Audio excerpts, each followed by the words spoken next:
In a number of spiritual paths, your deeper questions might find answers in a session in the pastor's study. You're looking for something more, so let's offer you something different.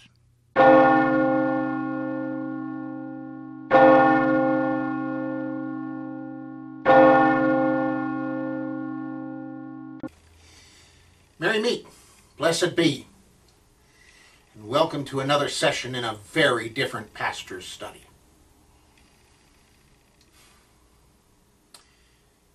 And today, I'm going to talk about an issue that we've all been dealing with for a very long time. As a matter of fact, I would say most of us have been dealing with one way or another since the day we first learned to process our own thoughts. And that's hype. And what's hype?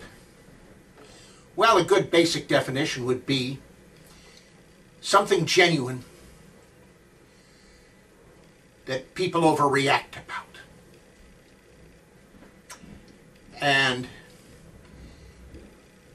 if you go back in your memory, you're going to find hype among some of your earlier memories. I remember when I was in 6th grade,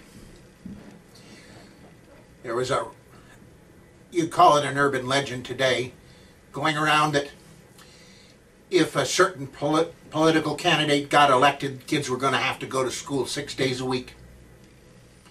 Nobody took into consideration the teachers' union or anything like that, did they? I'm sure the teachers would be just willing to go to work 6 days a week if they wanted to keep us kids busy 6 days a week, right? Well, so many other hypes. And I'll give you a couple that most of you are old enough to have very firm in your memory. As we approached the year 2000, people were talking about how everything was going to fail. And so, companies put on extra people as Y2K consultants.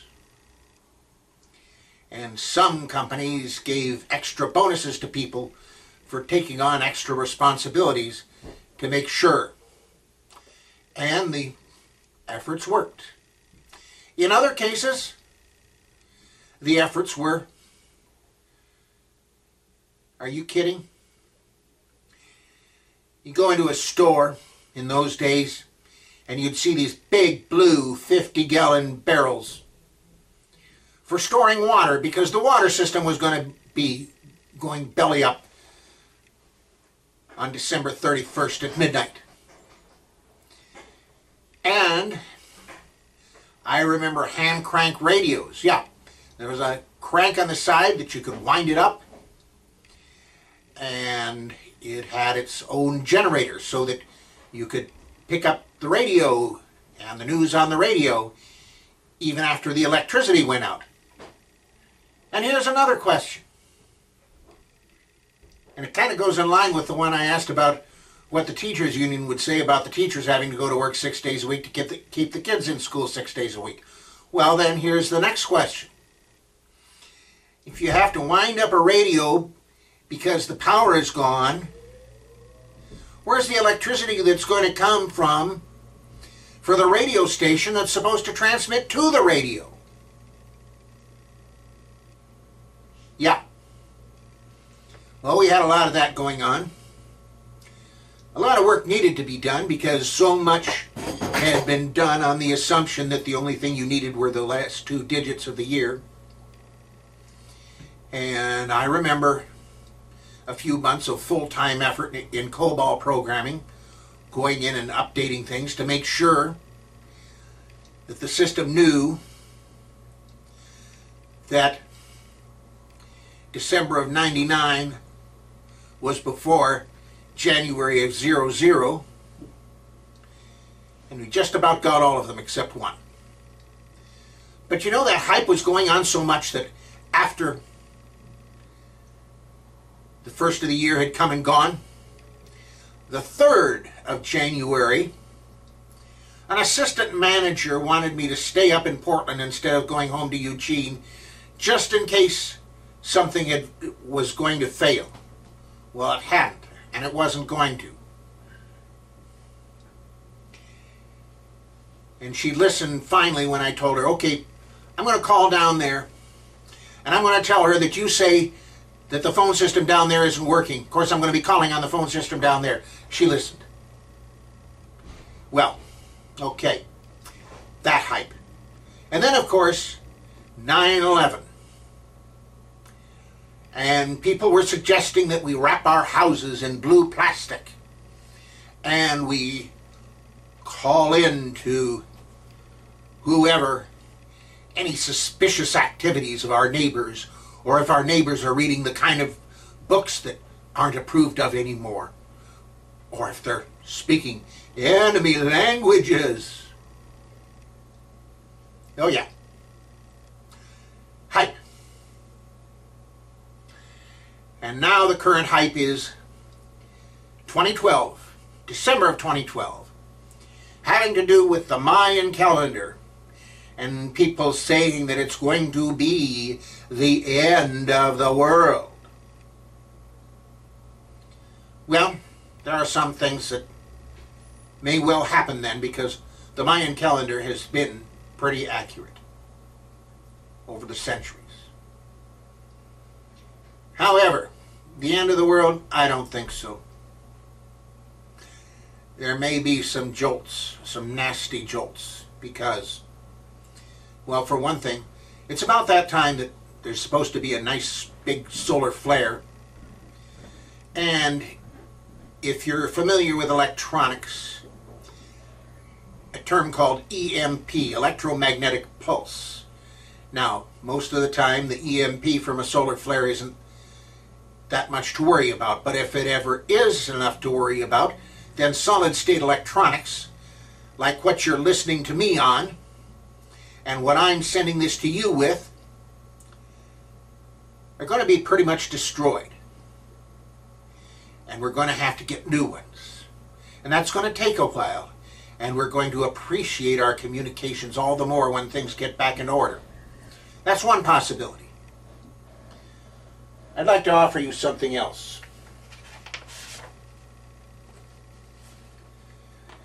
Now this is an email, not a personal email. This is a mass-mailed email. Everybody on his list got this from James Redfield of Celestine Prophecy fame. Celestine Prophecy, I don't know really what to think about that, except for the fact that there's a lot in there that works. There's a lot in there that works. And I found some answers there that began answering questions I had, and later on were confirmed. So I'm not going to say that I'm a follower of his, but I pay attention to what he says. And he says here, feeling the Mayan calendar predictions, tune in. I've now completed more than half the cities on our initial 12th Insight book tour. And the most common comment from readers is, we're already feeling the phenomenon you're pointing out. Much has happened since this release. The full-scale democracy movement in the Middle East, earthquakes and tremors in the active Ring of Fire region around the Pacific Ocean, especially the terrible one in Japan. In light of these events, discussions with readers have focused on the fact, coming from the best scholarship on the Mayan calendar, that this calendar does not foresee the end of the world. And thus, the seismic events should not be seen as an apocalyptic sign. Read Carl Kalaman's comments on the subject, and he's got www.kalaman.com/article/Japan earthquake.htm. The calendar is without a doubt a predictive instrument and has been quite accurate in forecasting the evolution of human society and our intellectual and social progress. In fact, Its predictions have been very accurate for thousands of years. This accuracy seems even more pronounced concerning our present time, as readers' comments attest. Something indeed is happening that we can already feel. For our current time period, the calendar predicts a very important shift that it calls the ninth and final stage of divine creation, one that will bring a unity consciousness in humanity.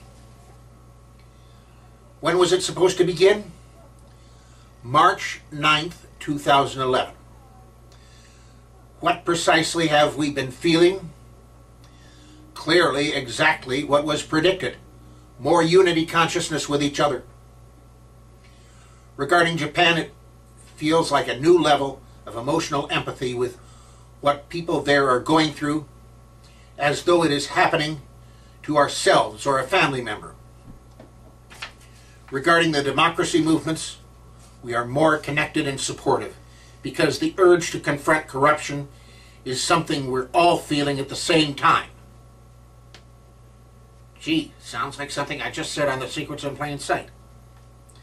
We want to make the world better for everyone.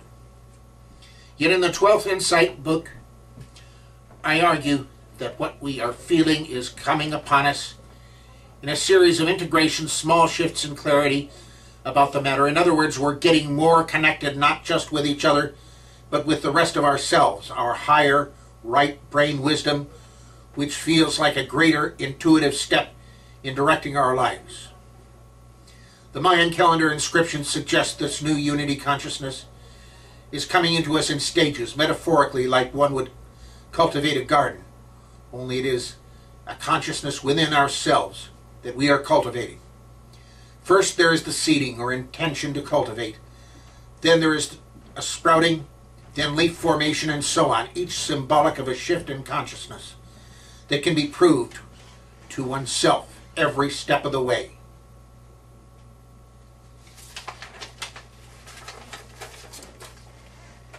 Yeah. Pretty much as I saw it. And I've been seeing it. And I do see it. A unity consciousness. Why do you think I've been talking about it? As a matter of fact, I can go back decades and find some people that I respect highly. 3 in particular, who are no longer around, that spoke rather emphatically about it. Emphatically in terms of their times, and here we are in our times. He also brings about the question of, and the answer, moderation. Yeah. There are things that are going to jolt us, and some people are going to get jolted more than others. But there's nobody who's not going to get jolted. At least if they're living on this plane of existence. And the result, I think you see. I think you know. And I'm looking forward to it.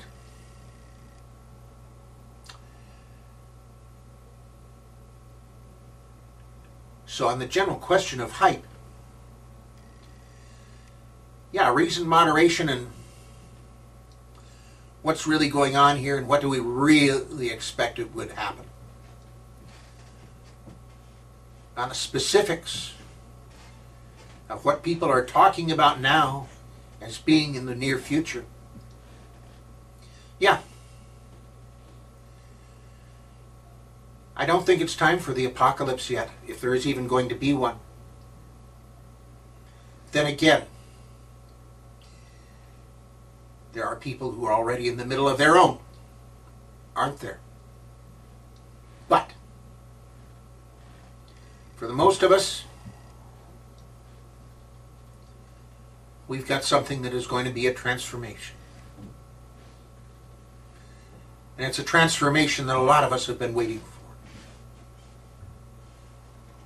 You'll see. I'm Iden, blessed be.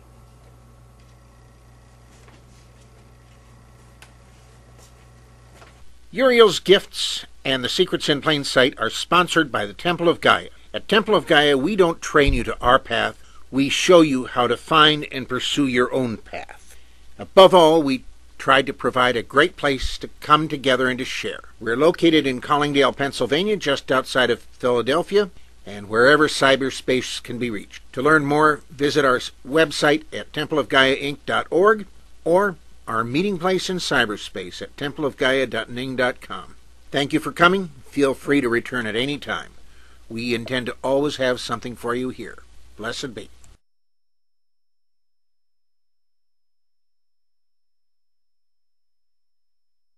This has been a presentation of the Wise Ones Net. Merry part and blessed be.